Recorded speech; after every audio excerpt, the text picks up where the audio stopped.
Windows 11 has finally climbed to approximately 30% market share among all desktop Windows versions, marking an all-time high for the operating system. However, this milestone feels less impressive when you consider that Windows 11 was officially released back in 2021.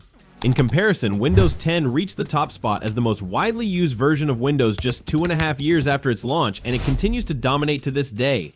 This raises an important question: why are so many users hesitant to transition to Windows 11? It's not plagued by the instability that marred the launches of infamous operating systems like Windows 98 or Windows Me, so what's holding people back? A significant factor seems to be Windows 11's relatively strict hardware requirements, which have proven to be a barrier for many users. One notable requirement is that compatible PCs must include TPM 2.0 chips, which are designed to enhance system security. While Microsoft's push for stronger security measures is understandable, this requirement effectively leaves behind a substantial number of computers, many of which are not even particularly old. Although desktop users can sometimes work around this by adding a TPM 2.0 module to their motherboards, another major hurdle is the restricted list of officially supported CPUs. This policy excludes numerous systems that are otherwise perfectly capable of handling modern computing tasks, leaving many users with limited options for upgrading. Microsoft justifies its stance by highlighting that newer CPUs come equipped with advanced security features, such as a technology called Mode-Based Execution Control (MBEC), which enhances memory isolation.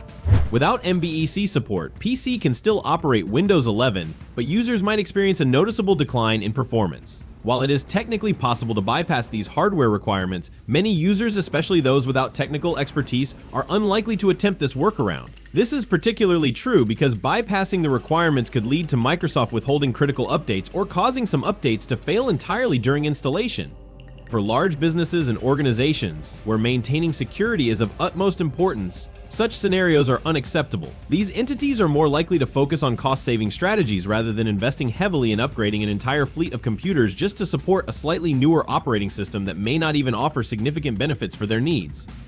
Despite being designed for modern hardware, Windows 11 has not been widely embraced as an attractive upgrade. Understandably, newer operating systems demand more powerful hardware, but what has surprised users is the occurrence of issues with basic functionality, even on high-performance systems.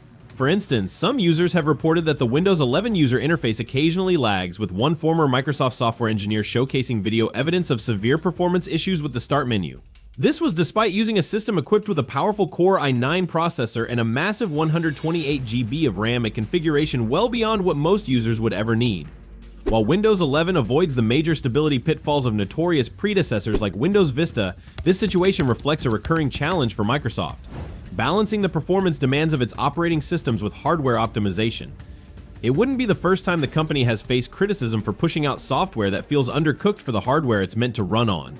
Even if you've just purchased a brand new PC capable of running Windows 11 without any issues, or your current system could handle it effortlessly, Microsoft still struggles with the challenge of providing compelling reasons for users to make the switch.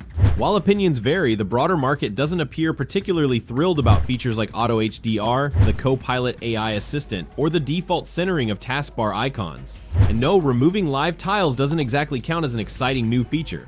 Many people view Windows 11 as little more than a minor update to Windows 10, which is a stark contrast to how users felt when Windows 10 was released back in 2015.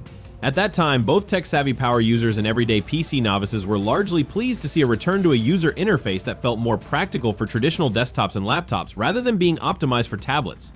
To put it simply, a big part of Windows 10's relatively fast adoption was driven by users eager to move away from the unpopular design of Windows 8. There doesn't seem to be much excitement or anticipation surrounding Windows 11, especially considering that Windows 10 continues to handle modern applications without any issues.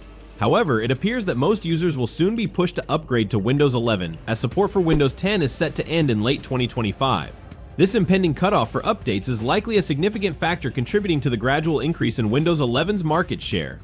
What's your take on the situation? Are you someone who enjoys using Windows 11 and feels the criticism toward Microsoft is a bit excessive? Or are you sticking with Windows 10 or a different operating system for as long as possible? Let us know your thoughts in the comments below. Until then, bye.